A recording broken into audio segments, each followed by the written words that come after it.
I want to go to this old idea of the three layers of life. And to me, it's just one of those philosophical things, I found once. And I like it because it gives us a way to view the world. And mythology is often about threes, because mythology is about stories and narration. So you have beginning, middle, and end. But then when I was a Catholic kid going to church, it was God the Father, God the Son, and Virgin Mary Mother. So you get the threes are part of things that are mythical often. Third time is a charm, is a notion that comes out of fairy tales. But also creativity. The third thing comes from the polarization of the first two things. And so it's a rich, rich thing. And you can often shape something by giving it three parts. So this is the three layers of life. And the first layer is what you would call daily life or common life, with its limitations, its rules, its regulations, even with its kind of daily weather. And that's the world of common expectations, the world of normal so-called behaviors, and even common courtesies and civil courtesies. And that's the first world. It's the world of fact and the world of measurement. But that world is increasingly cracked now and falling apart. There is no normal weather anymore. Anybody you talk to is telling you about strange weather things happening wherever they happen to live. The normal systems and patterns of weather that people mostly knew are now altered severely by climate crisis. So that's one thing that's happening on the first layer of life. Normal behaviors are now disturbed by extreme patterns and extreme beliefs and conspiracy theories. So that what was normal is now thrown up in the air and turned upside down, whether it's politics and even economics has extremes now, that where things swing in much wider, ranges. And so the first level, which would be the normal and the common level, is now cracking and being disturbed at the level of nature as well as at the level of culture. And polarization is one of those dynamics where the first layer used to be more common courtesy, and now you can be in a very tense, polarized situation just by saying the wrong word.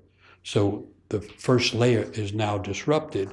And when the first layer is disrupted, what happens is the second layer enters the world more fully. And another way to refer to the second layer is a fall from grace, just playing with the word grace.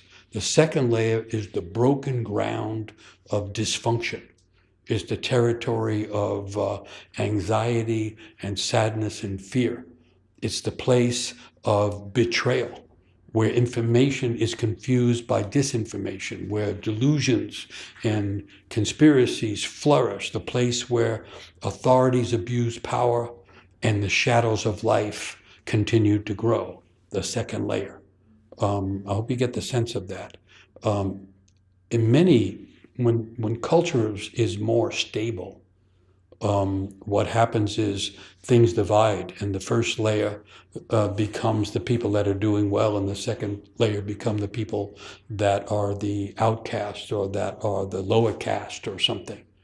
And what's happened now, I think, all the first layer things have cracked, and the second layer things have poured in, where the world goes through upheaval. The shadows are more present. The otherwise inner hidden conflicts are played out in front of everybody. That's second layer. So we mostly live in the second layer now. If we see that second layer as simply a fall from grace with no possible return, then we're starting to get pulled in to the heaviness of the anxieties and fears, and we begin to lose our sense that each life has purpose and meaning, and that's happening to a lot of people now. And so it becomes really important to know something about the third layer.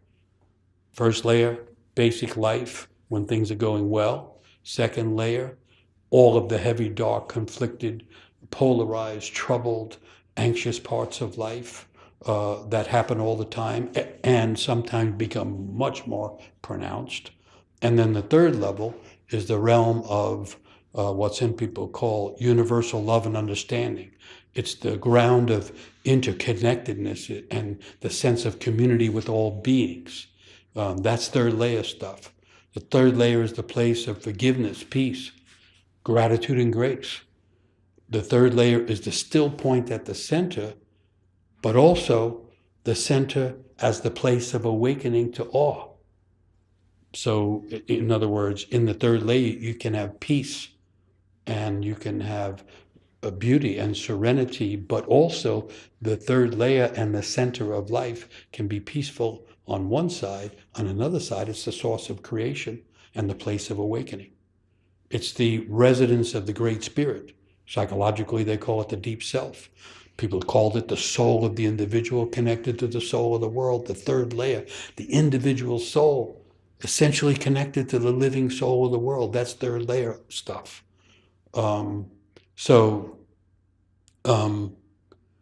third layer is the place of blessings. It's the place of awakenings. It's the place of creativity, but also the place of peace, centeredness, and calm. First layer, basic stuff that either works or doesn't work. Second layer, all the things that are dysfunctional and troublesome in the world. And the third place is the place that we want to be. Much of our longing is to be in that third place.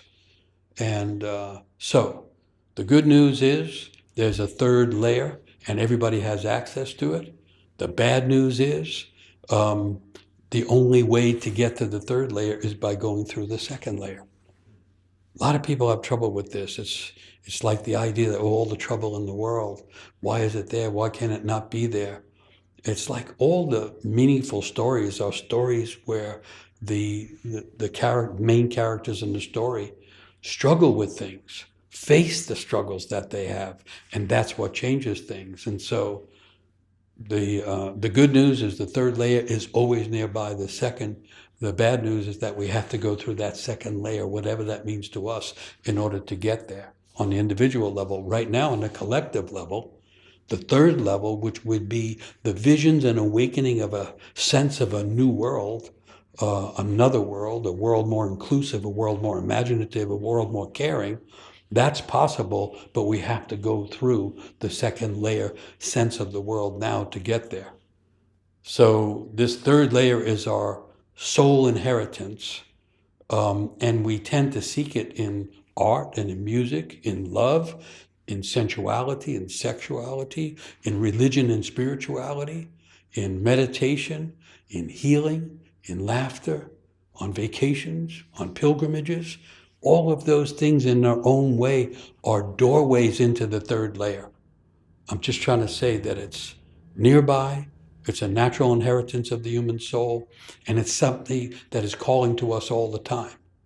I will mention another problem with the third layer, which is that, well, the second layer, we can find our way there in a certain way on a given occasion, and we may not be able to go back through it that way again. The doorway to the third layer is a moving thing. So a person has a practice, and the practice opens up this third layer, and they get realization, they get some kind of wonder, they get inspiration, they get peace, they get whatever they get. And then the next time they go, it doesn't work that way. Something else has to happen because it's a living process. And we change, and just as we change, the doorway moves. I hope that makes sense. Because some people will say, well, I had a good experience and then it was gone and I couldn't get it back again. Well, it's nearby. We just have to find a doorway by changing ourselves. I'm going to restate, you can't go directly from first layer to the third layer. The second layer is the place of awakening. It's the middle ground of rite of passage. It's the dramatic territory of initiation.